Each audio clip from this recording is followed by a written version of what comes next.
I don't know about you, but for myself and for many of my clients, being the best mom I can be is a worthy goal that is always in the back of my mind. But some of my clients are suffering deeply because being the best mom I can be, just like that, is a... Raising teens alone can be brutal. It becomes easier when you are co-parenting with the universe. Being the best mom you can be, isn't it something most moms aspire to? I know because I do, and practically all the women I come across, moms, are also targeting that goal. But there is a trap when you are just stating, I want to be the best mom I can be. Let me explain to you why. First, I don't know if you can see, but today I'm recording standing up because I suffer from a backache for now 10 days. I spent a week working and literally working with my clients in my bed. And today I can stand up, but not for long. That's why I'm going to record that video in segments. But I still am the best teacher I can be now. And that's the missing element in the goal of being the best mom I can be. When you take in consideration everything that's going on around you in your life, are you super busy? Do you have a schedule that is overpacked? Are you struggling with maybe chronic pain like I do? Are you taking care of someone else in your family like a parent? Are you having a conflict with someone at work and it's on your mind and it's taking some of your energy? What's going on in your life? And what does it mean to be the best mom you can be today, now, considering everything that is going on in your life? Don't be so categoric and maybe blindsided. Open your awareness, open your mind, and really connect with everything in your life in this moment to define this goal. I'm going to give you a way that I use in business, and that is a known way in psychology to define that goal in a way that will serve you, in a way that will support you, in a way that will make you feel great about yourself.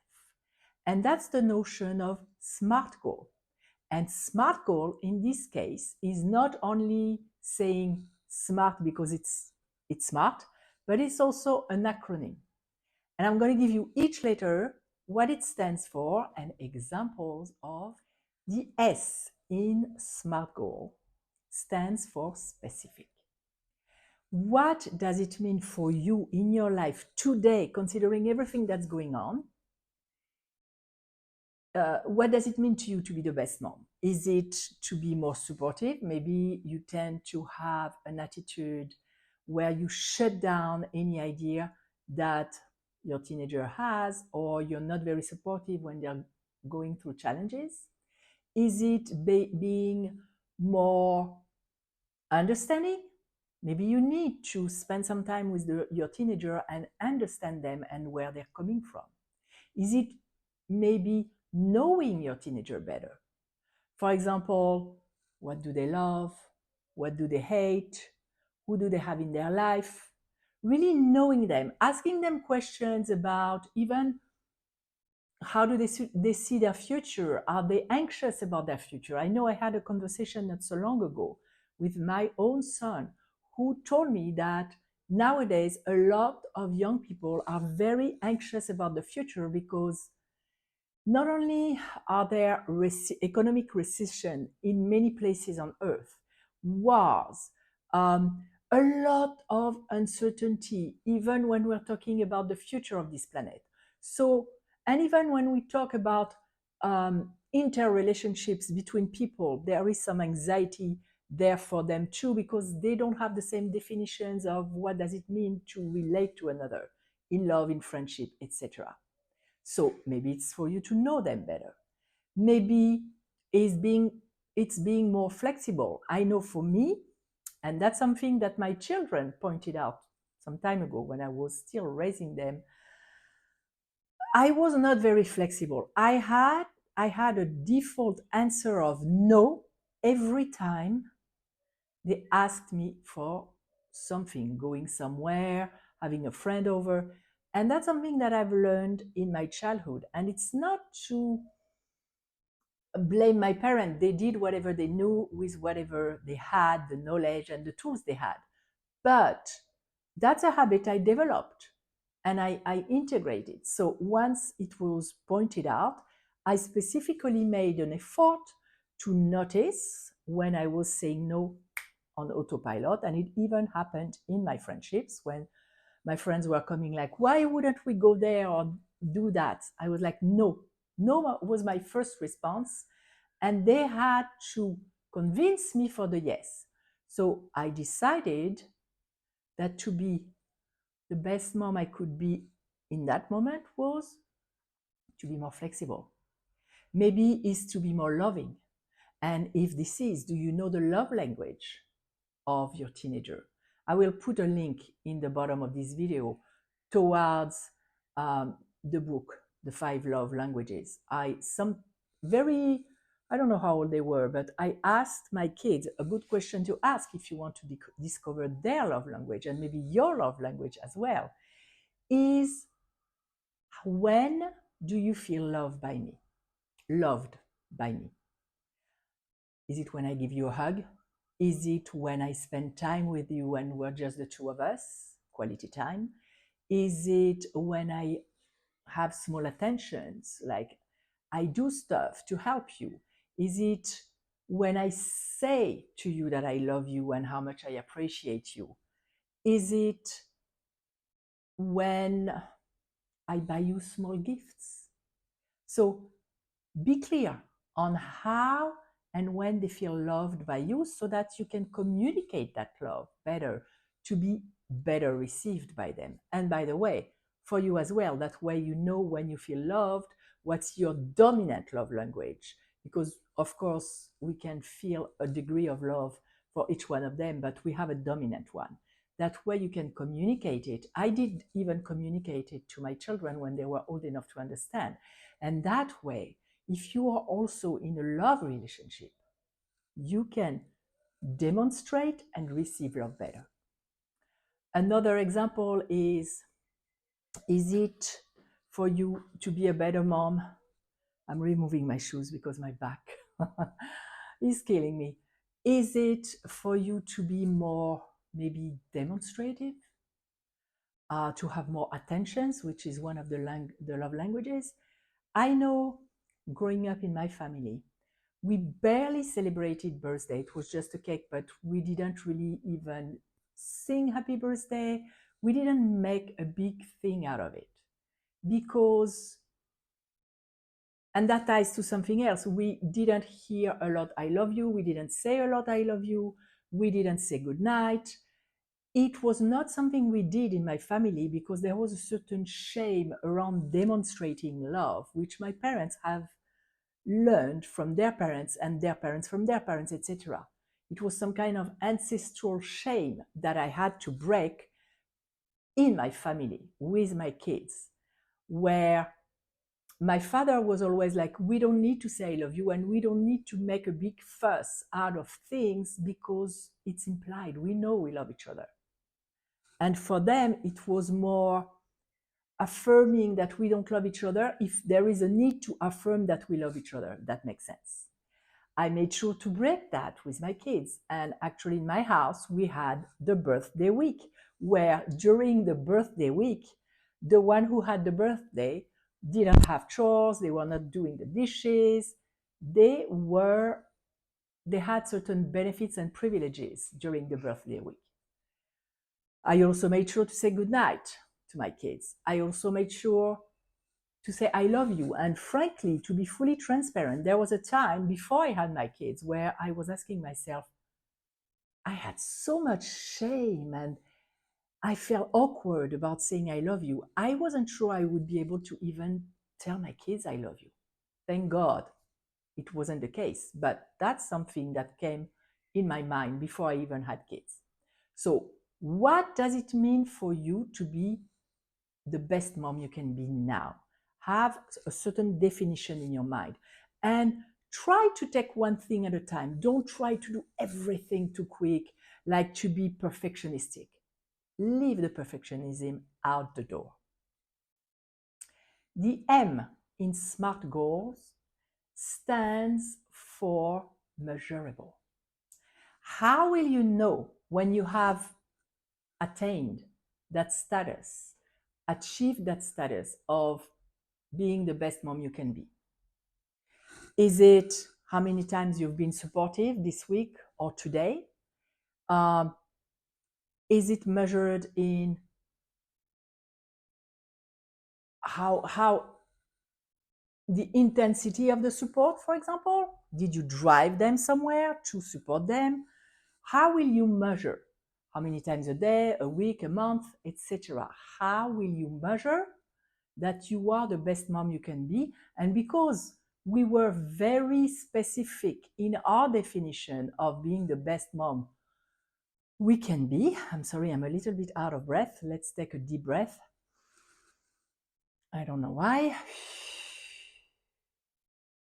Okay, because we were clear on our definition of what it means to be the best mom we can be now, we also will have a way to measure it.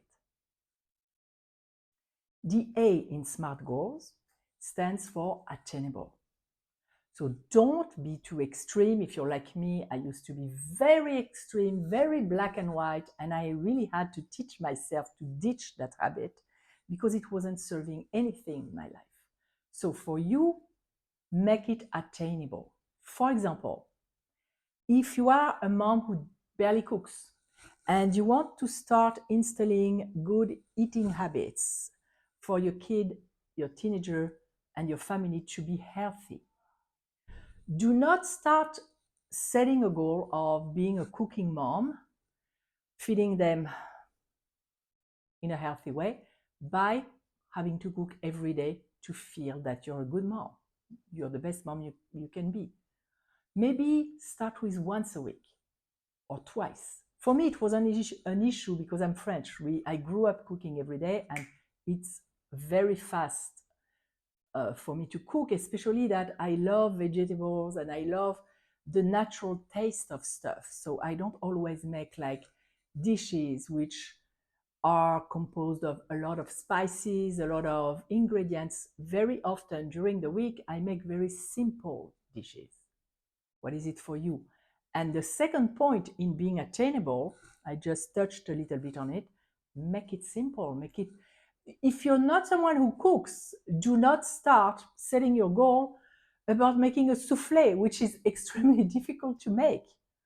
I know for myself, I just recently became vegan. I'm not going to set my goal to be making a vegan souffle. I don't even know if it exists. I'm sure there is a way to make a souffle as a vegan, but that's not what I started with. I started with recipes that are very attainable. I started, to tell you the truth, with vegan cheese because that's easy to make. And then from there, you add some more elements. So make it attainable, not too extreme. The R in SMART goals stands for relevant, reasonable, realistic, rewarding. To come back to our example of the souffle, that's not a relevant or realistic goal if you don't really know how to cook. I'll give you another example. If you don't like video games, maybe that's not a goal you want to have as part of being your best mom, to spend time with your kid doing activities that they love doing. Maybe that's not the best choice. For me, I have a hard time with playing video games. I tried. I don't like violence. I don't like violent movies. I don't like violent games, which my son likes. And and yes, he's playing them. I'm letting him play small dose. And then I'm also not very talented with it. So we did once try to play Minecraft together because we had to build stuff and direct ourselves in an environment, in a space, and I sucked at it. I was so, like a puppy in a China store, like bad, bad, bad, bad. So it was not rewarding for me. And my son knows I don't like video games. So if he expresses the desire for me to sit with him while he's playing video games, I actually do that now, and I just look and watch him play, and I ask questions about the games, and I comment because those games nowadays are very realistic and beautifully made. So I just comment on it. So that's a bonding time that is not frustrating for me. It's rewarding because I love beauty, I love colors, and I love variety. So that's for the R in SMART goals: realistic, reasonable, relevant, rewarding for you as well. The T in SMART goals stands for time specific and trackable. How long will you do that for before you know you are the best mom you can be now? How can you track that? So, if we're talking about installing new habits to be relating to your teenagers differently, to get out of the habit, for example, for me to say no as on autopilot, give yourself the time to install a new habit. It's at least 90 days, and in many cases, I apologize for the noise. That's my cat going into the cat food, and I won't go and attend to that right now. Um, so 90 days or more to install a new habit. So give yourself time to really develop a new habit and to track yourself consistently with the expectation of not being perfect at it. Just track the progress. So that's it for helping you to set the goal of being the best mom you can be in a way that sets you up for success instead of frustrations, failure, powerlessness. Because when it's too vague, you can't even know when you get there and you start judging yourself. By the way, if that's you, I have put in this video a link, and I think you'll see it at the end too, a link to a tapping video for the self-judgment and the shame of not being the best mom you can be. And you can start with that before you even set up your SMART goal for being the best mom you can be now, considering what's going on.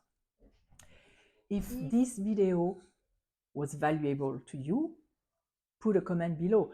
Maybe put a comment about any aha moment you had or anything that you knew but you needed to be reminded of. Sometimes we need to hear it over and over and over before we actually start applying it. And if you're ready, if you already have a SMART goal in mind, put below what do you commit to do, be or have to be the best mom that you can be today. And be very specific, like we said. If you haven't subscribed yet, please subscribe to this channel so you can get even more content and more value. If you know someone who could benefit from this video, share it with them. And if you have topics that you would like me to address in future videos, either tapping topics or tools and tips toppings. They are not toppings. Yeah, maybe they're the icing on the cake of already being grateful to be a mom. Maybe that's an unconscious slip. But if you have tips and tools topics that you would like me to cover, put them below too. I told you today I'm being the best I can be considering my backache and all the physical symptoms that I'm experiencing. But one thing I committed to in my business, in my practice, I don't like calling it a business anymore. I like calling it a practice because I see myself as a healing practitioner, a healing facilitator, not so much a coach anymore. I don't like that word coach. And it doesn't translate well in other languages. So I committed to be regular with my videos and to record weekly. So even though I have a back pain, I'm recording. If you've seen some previous videos, I even recorded in my bed once when I was even in more pain than today. So that's it for today. I'm sending you a lot of love. And from one month to another, be kind and compassionate with yourself. Forgive yourself for your mistakes or for what you haven't been capable of achieving before. Today is a new day, and to each day, like take day by day, and it will become easier and more pleasurable